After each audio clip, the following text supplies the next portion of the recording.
Thank you for taking 10 minutes for commercial-free current events. This is CNN Student News. I'm Carl Azus, and I'm glad to see you. We're kicking off the second week of our 2014-2015 coverage, and we're starting in Iraq. There was a battle going on as we put this show together. On one side, a terrorist group named ISIS that's trying to take control of Iraq. On the other, Kurdish forces representing a group of people who live in northern Iraq. They're supported by U.S. military airstrikes. And at the center of this battle, a dam near the Iraqi city of Mosul. It's Iraq's largest hydroelectric dam. It's on the Tigris River, and it's strategically important because ISIS extremists took control of it earlier this month. If the dam were to fail, experts say it could cause catastrophic flooding all the way to the Iraqi capital of Baghdad. We're going to spin the globe now to take you to South Korea. That's where Pope Francis, the leader of the Roman Catholic Church, spent the weekend. It was the first papal visit to South Korea in a quarter of a century. Roman Catholicism is the world's largest denomination of Christianity, but that's not the case among South Koreans. Most Christians there are Protestant. The Pope did speak to thousands of the country's young Catholics, though. He held a Mass for Asian Youth Day and encouraged the faithful to live a simple and humble life. Pope Francis also held a Mass to address peace and reconciliation. The Korean Peninsula is divided. The armistice that ended the fighting in 1953 never officially ended the Korean War, and North Korea fired missiles into the ocean just before the Pope arrived on the peninsula. So the Pope's prayers included peaceful relations between North and South Koreans. Breaking away from his prepared speech on Friday, he delighted the young crowd. Are you ready to say yes? Are you ready? This is why Pope Francis came to South Korea. Only about 10% of the population is Catholic, but the church is growing fast. And across Asia, the congregation is young. Surrounding himself with Asian youth, there was, of course, the inevitable selfie, which the pontiff didn't seem to mind. His transport from the airport, a Kia hatchback. It had to be South Korean. The next day, another Kia, modified into a Pope-mobile, though the open top and the wind proved a tricky combination. May the Lord welcome the dead into his peace. He offered words of sympathy and hope for the parents of school children killed in South Korea's recent ferry sinking, and for those who survived. Pope Francis is making speeches in English on this trip for the first time. Officials say he's been practicing so he can reach more people. He called for peace and reunification for the two Koreas. From the Far East, we're jumping over to the central U.S., where a St. Louis, Missouri suburb was under curfew last night. Things in Ferguson have been unstable for more than a week now. On August 9th, a white police officer shot and killed an unarmed African-American man, but we don't know exactly what happened right before that.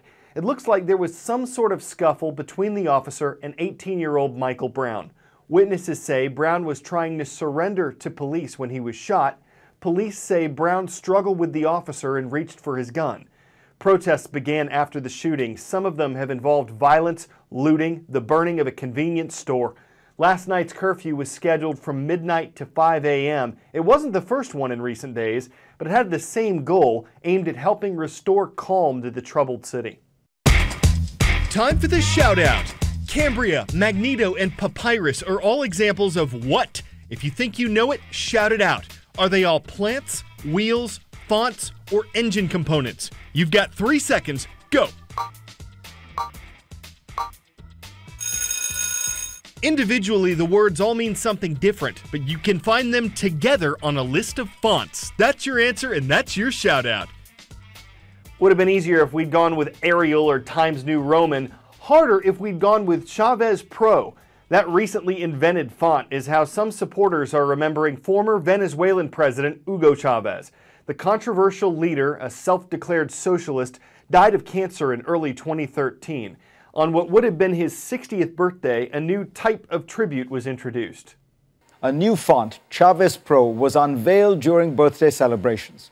The font mimics the Comandante's clear, bold, block handwriting style.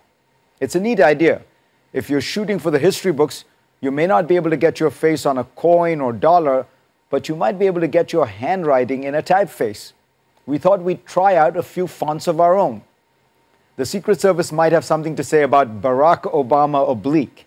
Easy access to the president's handwriting would surely invite forgeries.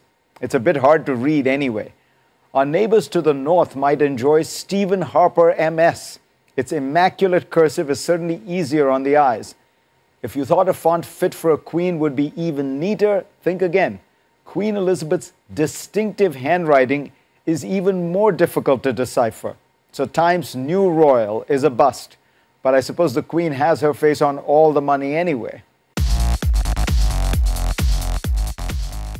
This year, we're selecting roll call schools from our transcript pages at cnnstudentnews.com. So you're welcome to make a new request on each day's transcript until your school is called.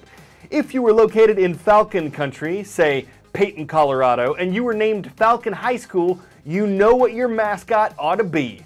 Next mention goes to Northwest High School in Clarksville, Tennessee. As the request itself stated, let's go with that Viking pride. And I think this is the first time we've ever had cobras as a mascot. They're at Lee Early College in Sanford, North Carolina. You probably haven't heard of Masdar City. It's located near the Persian Gulf in the United Arab Emirates. It's basically this large-scale experiment, a model for the city of the future. But its cost is $18 billion. Its success is uncertain. As Aaron Burnett found out on a tour of Masdar City, part of the project's value lies in what could be.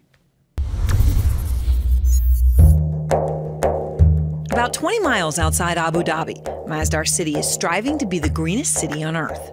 I think the city of the future is going to be based on people walking to where they live, to where they work, and to where they play. And if you aren't walking, City Director Tony Mallow says you can take a magnetically controlled car wherever you need to go. Welcome to Masdar City. This is a little car? Yeah, this is personal rapid transit. This is how you get around the city. It's driverless, it's electrical, and it's solar powered. It comes when you want it, and it takes you when you want to go, and you leave it alone. So it's driverless? Yes. Navigating the city's 2.4 square miles is relatively easy. This is a dream of what the future could be. But is it really going to happen? I mean, is this going to be anything more than a demo? It's a model for urban development, but it's really sustainable because it's not only environmentally sustainable, socially and economically. Fewer than 500 people live here. That falls far short of the original goal of 40,000 by next year, a goal set at the peak of the economic boom. Right now, about 1,200 people work here every day, in buildings that are specially designed to help reduce water and energy consumption by as much as 40%, according to city officials. With more than 87,000 solar panels, the city produces its own electricity, offsetting 15,000 tons of carbon emissions a year. City engineers say that's the equivalent of taking about 3,300 cars off the road in Abu Dhabi. And walking around the city, innovation can be seen everywhere. So you're looking at a wind tower, which is a traditional Arabic design to cool, right? Yes, absolutely. So you take a traditional Arabic element on cooling, totally passive energy, totally sustainable, and then you use modern technology to make it even more efficient. The Masdar Institute is also partnered with MIT to develop new renewable energy sources, like making jet fuel from the seed of a weed that grows here in the desert. So this is obviously happening here. Yes. In the middle of the desert. Your ambition or what you're trying to prove is much bigger. Absolutely. I mean, globalization is the key issue for the future. Not only because cities are going to attack global warming, we have to understand how to build cities that are low carbon. And that's why Masdar City is such an important contribution to globalization and urbanization.